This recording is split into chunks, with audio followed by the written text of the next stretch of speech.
Hey, what's up guys, Tava here. So, about my film I published on my channel last week. There was this great Halloween film festival opportunity run by Moment, which makes the phone lenses, and 368, which is Casey Neistat's company, so I thought I would enter and try and make something kinda spooky. So I immediately wrote a script, and the next day traveled from my school down to UCSD to film at the library there.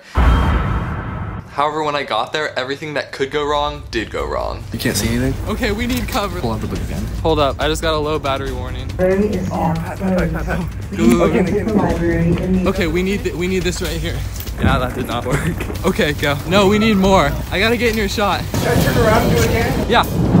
Okay, turn here. Just find an area with a bit more light. Yeah, I know. Yeah, just turn around the corner and I'll start biking. Oh yeah, we gotta get a turn. And this is what I mean when I say everything that could go wrong did go wrong. So when I was on my way, I was told that people there would want to act, and when I got there, no one wanted to act, so we had to scramble to try and get something together. Let alone acting, no one actually wanted to help with the project, so it ended up just being two of us working on something that I intended to be a lot more people. Also, I had this idea of shooting it in the library, which at first was a good idea, but on second thought, libraries have to be very, very quiet, and they often have a lot of people. And I thought that on a Friday afternoon it'd be pretty quiet, but it still had a ton of people, so it was a pain trying to organize and film where there weren't people in the library. Along with that, the library closed at 8 p.m. instead of the normal 12 p.m. on the night I was trying to shoot. And since a lot of the film was supposed to take place in the dark, I only had about an hour and a half in a dark library to film, with people still in the library and trying to organize all of that. So literally, we were mid-shot in the library when the lights turned off and the message you hear about the library closing the film came on. The library is now closed.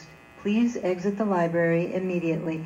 All that was not intended and not supposed to be part of the film whatsoever. So that was a complete disaster. We decided to leave and try and shoot some stuff outside of the library, see if we can connect it in the end. But the second we got on the bikes, it started raining and thundering and lightning for the first time in San Diego, and it never rains here. We're racing down the road trying to get to shelter, trying not to get the gear wet in the first rainstorm of the entire year. And of course, at this point, the phone and gimbal are both about to die. Hold up, I just got a low battery warning. So when we finally get back, we look at the footage and realize that nothing connects to the story it was supposed to, and it's a complete failure. So at this point, you're probably thinking, what does the title of this video have to do with the topic so far whatsoever? And I'm getting to that. So after shooting this, I completely gave up on editing it. I just realized this was a complete waste of time. I accomplished absolutely nothing. But I gave it a few days and realized that I could try and rethink my idea, so that's what I did. Here's how I turned a failure of a short film into something kind of decent.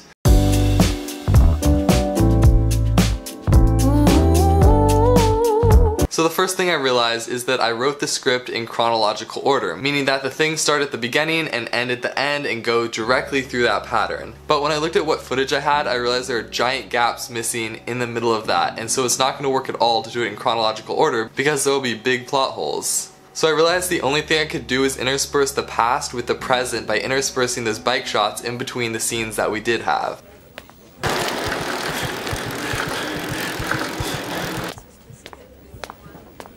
And if you watch the film, you can see that it actually didn't work great. There's definitely problems with that, but it definitely helped to randomize the plot and make it into a non-chronological order. So that's just something to keep in mind if you need to fix a film. By randomizing the story, this also just gave me a lot more flexibility in the edit. And number two is that sounds and music pretty much told the entire story.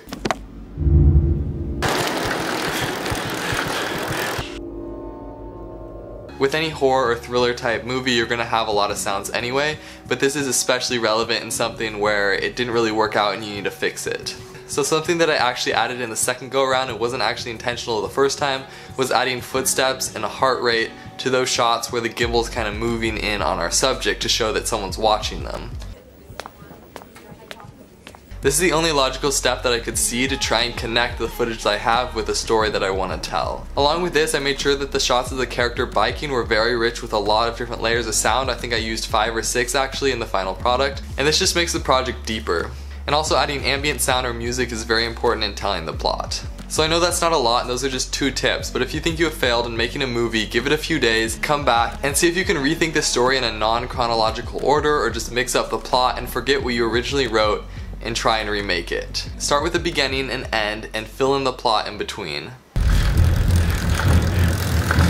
Obviously this isn't going to work for everything, but it's just something to keep in mind. If you fail, you might as well try to make it better. So if you want to check out the film I'm talking about, the link is in the description below. This has been episode 2, part 2 of my A Film, A Lesson series. If you like this video, be sure to like, share, and subscribe, and I will see you next week.